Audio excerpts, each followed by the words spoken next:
1. You will hear a conversation between Harry and Andrea, two students who have just finished their final exams. First, you have some time to look at questions 1 to 5.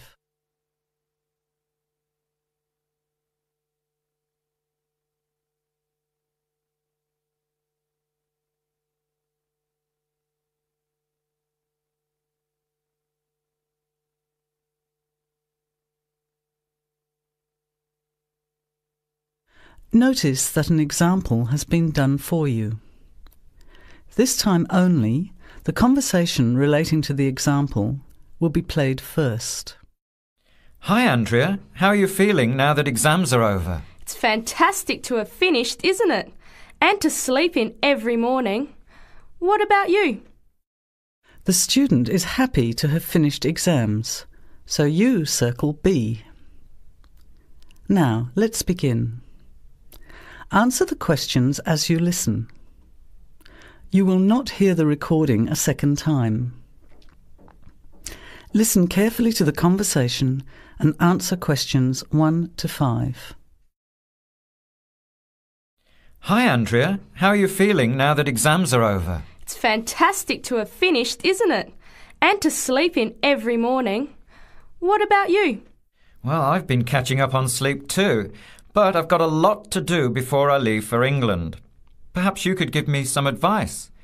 I've got a lot of things I can't possibly take back with me, but I don't know what to do with them. Well, it depends on what sort of things they are and whether you're thinking of giving them away or selling them. Well, almost everything. Furniture, the fridge and other kitchen stuff that I bought from the previous tenant. But the new people have already got what they need, so they're not interested in buying stuff from me. I can't afford to give it away, but I'm not sure how to sell it all. Oh, and there are some clothes and books as well. Why can't you take them? The books are really heavy. It's so expensive if you exceed the airline baggage allowance. And the clothes just won't all fit in my suitcase. It's amazing how much stuff I've accumulated since I've been here. Anyway, I don't think I'll need as many summer clothes in England as I have here in Australia. I see. Well, there are several alternatives. First of all, you could put up notices around the university about the books. You know, on the notice boards in the Student Union building and in the economics department.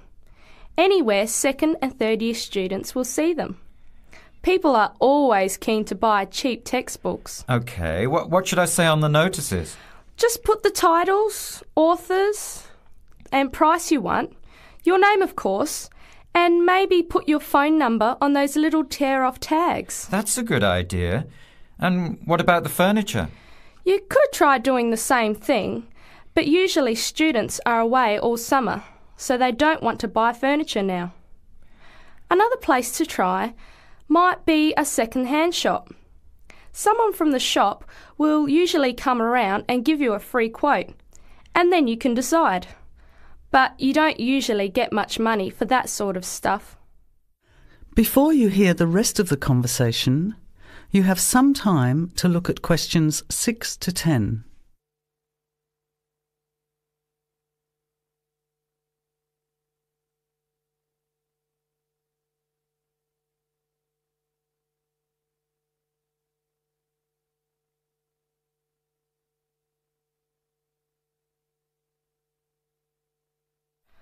Another alternative is to put an advertisement in the Trading Post. Do you know that paper? It comes out every week advertising things people want to sell. You have to pay to put the advert in and then hope people phone.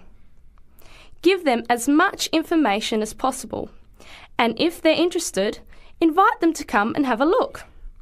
The hard part is agreeing on a price. No, I haven't seen the Trading Post. But I should have a look at it, and I could advertise the fridge, the microwave and the furniture.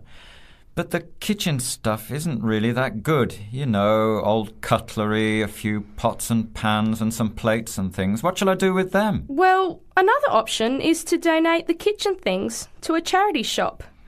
You know, like the Salvation Army or St. Vincent de Paul? Why don't you get a second-hand shop to give you a quote first? Yes, I could do that. Find out how much they'll give me and then decide whether to sell them or give them away. But I've still got the clothes. A charity shop will take them too, as long as they're in good condition. And even though you don't get any money, at least you know that someone who really deserves some help has benefited. That's a good point. I'll advertise the expensive stuff, the furniture, and donate the clothes and kitchen stuff. Let's go and buy a trading post and you can help me write the advert. Well, actually, I'm interested in buying the fridge and the microwave, depending on the price, of course. OK, let's see how good you are at bargaining. That is the end of section 1. You have half a minute to check your answers.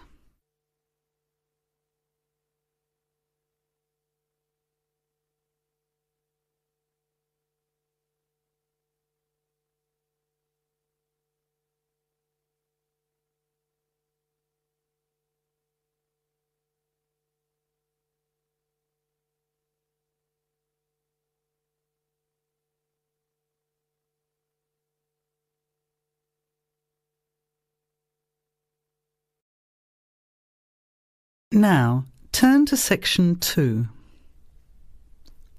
Section 2.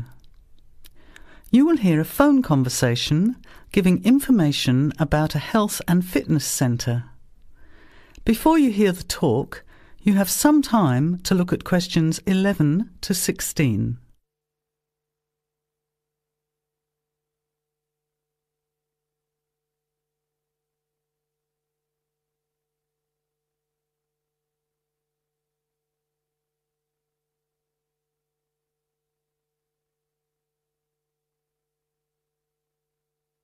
Now, listen carefully to the first part of the talk and answer questions 11 to 16.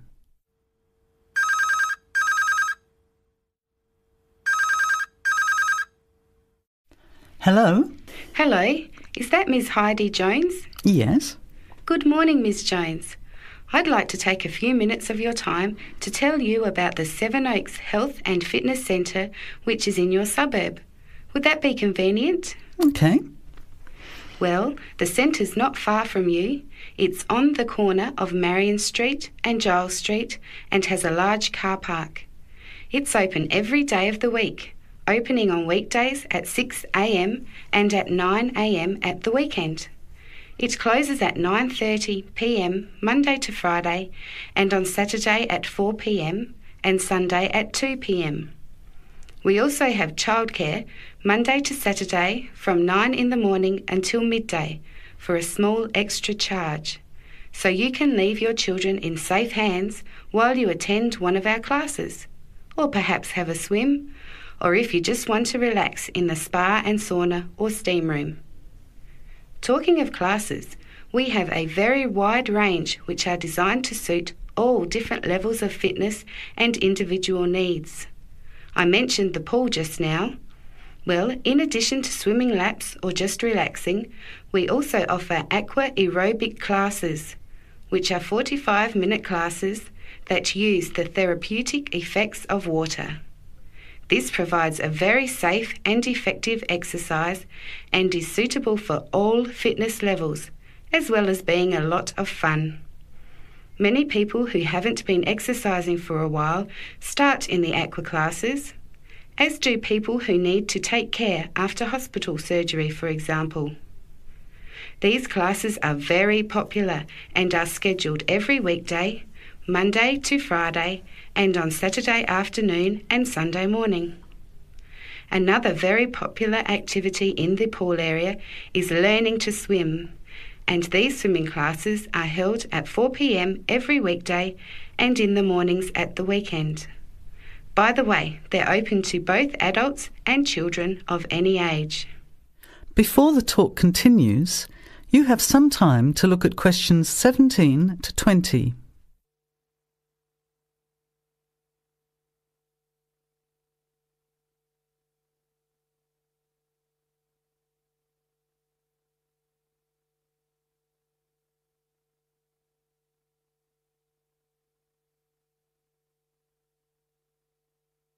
Now, as the talk continues, answer questions 17 to 20. Now, it would take too much of your time to tell you in detail about all our programs, as we have a very wide range of activities at different times. However, I'll just outline some of them. Our super circuit classes are extremely popular, and you get a good aerobic workout while toning your muscles. They're easy to learn, as you combine using hydraulic equipment with exercises guaranteed to give you a good cardio workout. The teachers are very good and there's a fun atmosphere. And the classes are very effective in assisting weight loss, relieving stress, lowering blood pressure and generally increasing fitness. Oh, and I haven't mentioned our range of aerobic and step classes of different types which suit all levels. Our specially designed aerobics room holds over 55 people, and our highly qualified and trained staff can advise you as to which class might suit you.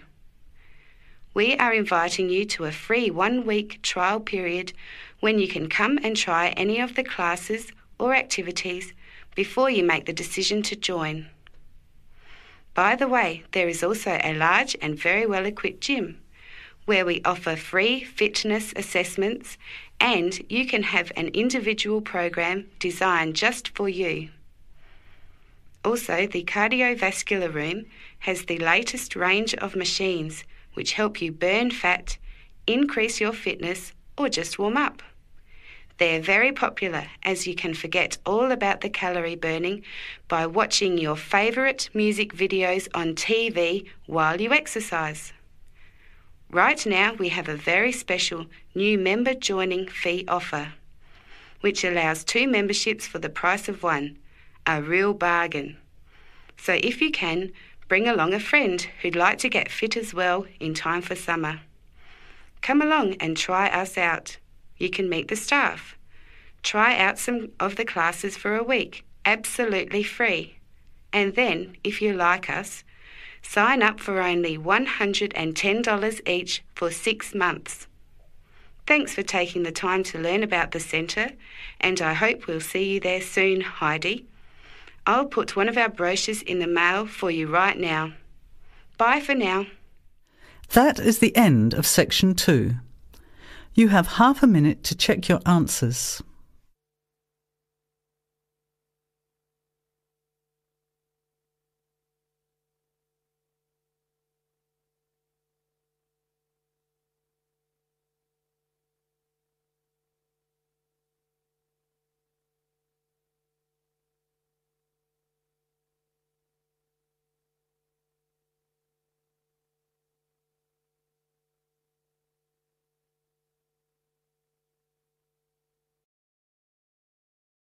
Now, turn to section 3.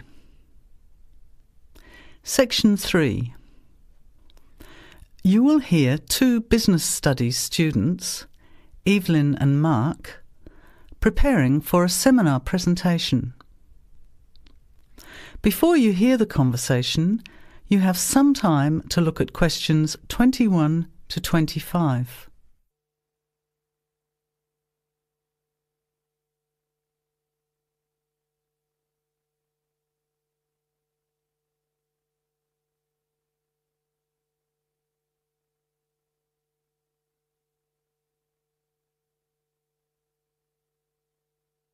Well, I think the marketing of food would be a good topic. I read a very interesting article the other day about the Canadian food market. I suppose everybody's interested in food, even if it's trying not to eat. Why Canada? I know that's where you come from, but isn't it just all North America, really? No, that's why I thought this article was interesting.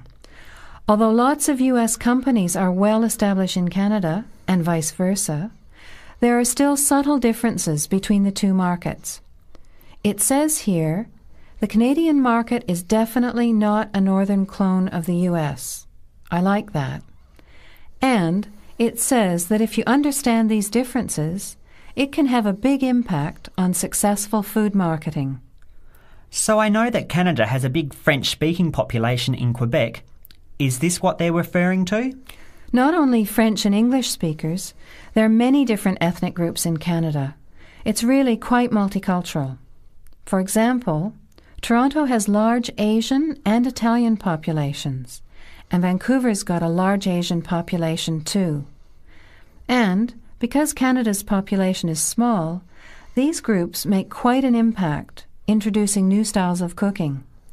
So you can see lots of unfamiliar vegetables and things in the markets, and new restaurants are opening every day. It's great if you love trying out new foods, as many people do. Which kinds of food are becoming popular? Well, some Asian food, I'd say, has been popular for quite a while, like Chinese. But now, Southeast Asian restaurants are becoming very fashionable. Then there's Mediterranean, of course, such as Greek, Italian, and so on. But Caribbean and Mexican food is really taking off among young people these days. So are the supermarkets starting to stock the ingredients that are needed to prepare these foods at home? You know, all those unusual condiments and sauces. Yes, that's right. It's quite interesting going to the supermarket, isn't it? And noticing how they're introducing sections for foods of different nationalities. You can buy quite exotic products locally these days. The article mentioned that 80% of the Canadian retail market is controlled by 8 major national supermarket chains, so that when they introduce changes, they can happen quite rapidly. OK. Well, how are we going to organise this seminar then? I made some notes on the trends in the Canadian market, about changing tastes, and also patterns for where food is consumed. I thought maybe we could summarize it into a chart or table, and maybe use the overhead projector to present it. Good idea. Maybe I could have a look for similar trends and tastes in Australia and the UK for comparison. Let's have a look at what you found. Before the conversation continues, you have some time to look at questions 26 to 30.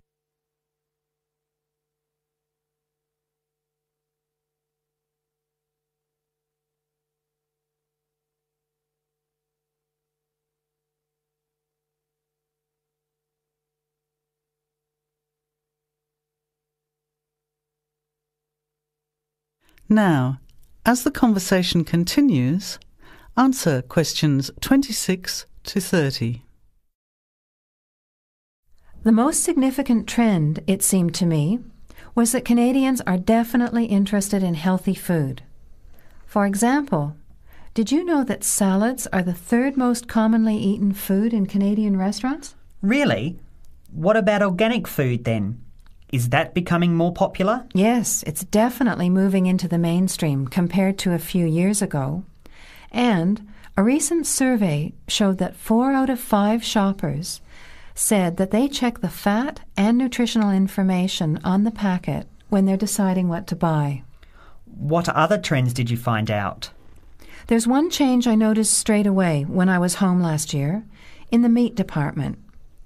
You know, here the meat packaging says rump steak or 4-quarter chops and so on.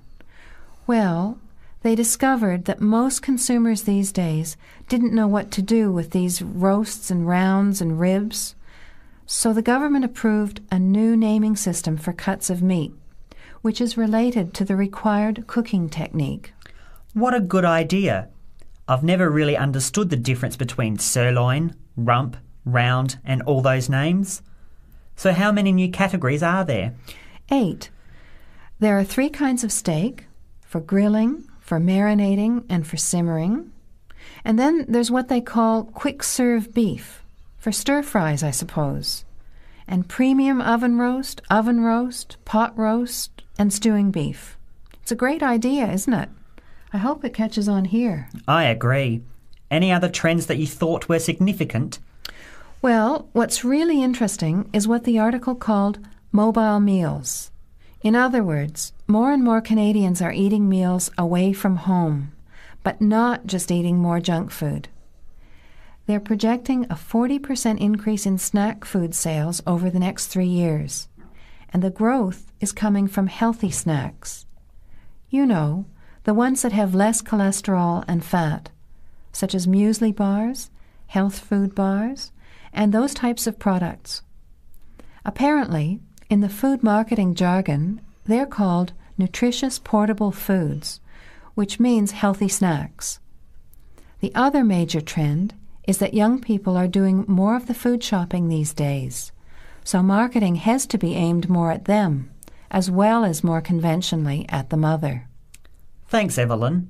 I think we'll have an interesting discussion about these trends and the comparisons with other English-speaking countries.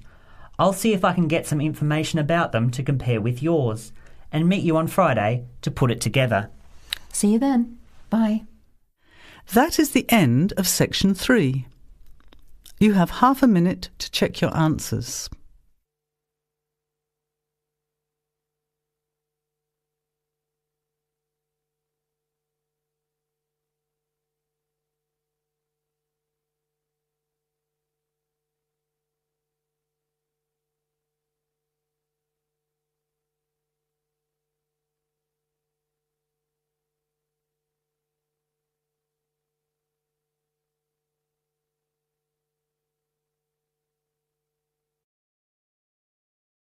Now, turn to section 4.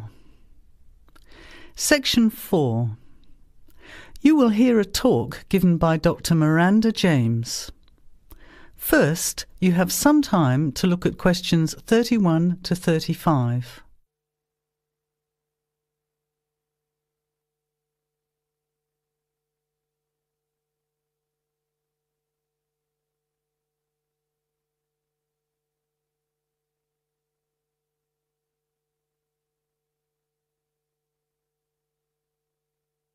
Now, listen carefully to the talk and answer questions 31 to 35. Good afternoon, everybody, and welcome to the first in a series of talks we have arranged for the Overseas Students Association this semester. Dr. James has very kindly agreed to speak to us today on the topic of public speaking, and judging from the large numbers of you here, it's clearly a subject of great interest and relevance. Dr. James. Hello. It's good to see so many of you here, and hopefully what I'm going to tell you will be useful to you both here at the university and in your future employment. Many people avoid speaking publicly, by which I mean in front of, say, 10 or more people. Not because they lack the ability, but mainly because they lack confidence, which is really only due to lack of practice.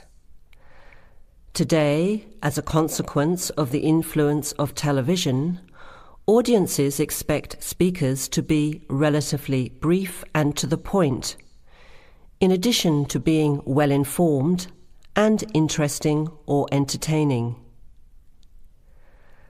Probably the most important part of public speaking is what you do beforehand, by which I mean preparation. This includes practical details, such as knowing precisely what your topic is and exactly how long you are expected to talk for. You should also plan the content thoroughly. A good strategy is to write out the content as you intend to say it, and then make brief notes, preferably on small cards, which you use to talk from.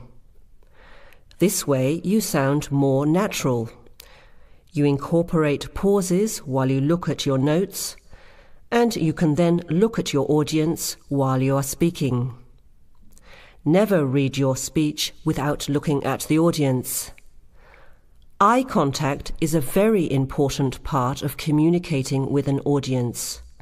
So deliberately move your head and look around at your audience. Pauses are important, as most people, when they are nervous, tend to rush through their speech. Now you have some time to look at questions 36 to 40.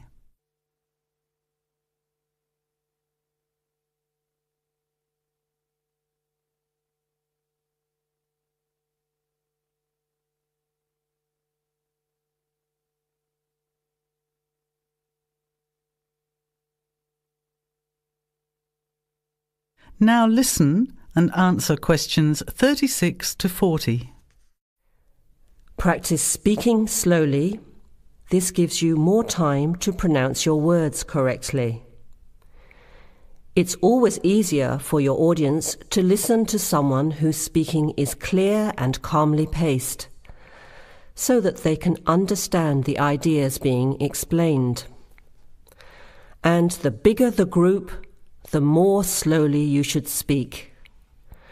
Remember to project your voice, speaking clearly to the person furthest away from you. It's a good idea to rehearse and record yourself. Pay attention to your intonation when you listen to yourself. It's even harder if you're speaking in a second language, I would imagine. But there's nothing worse than listening to a flat, monotonous voice. So try to vary your tone and rhythm. This will add meaning to your words. Lastly, pay attention to both your posture and your gestures.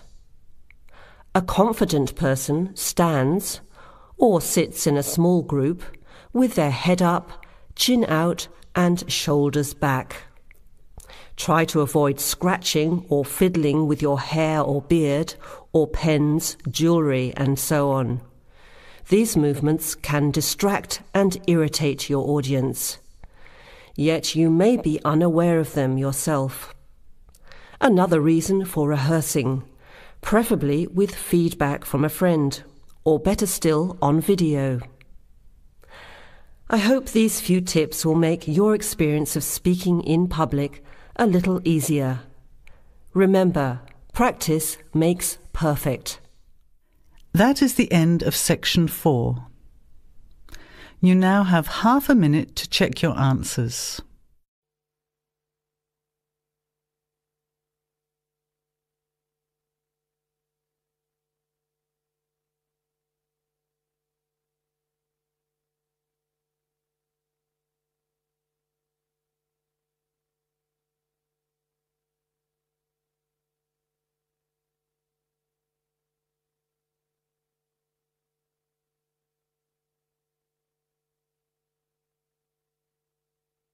That is the end of the test.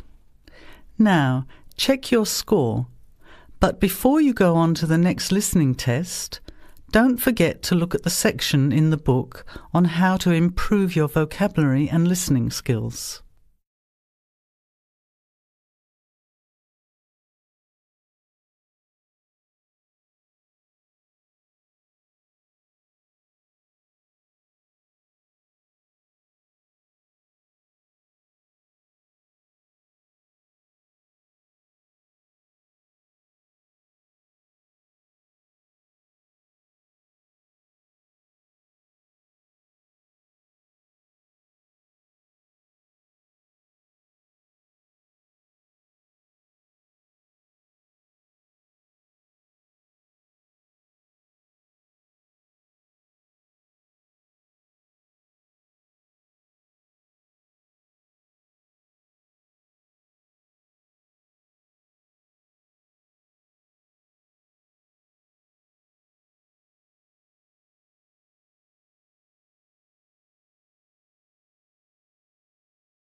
If you've got between 9 and 15 marks, that's a band 4.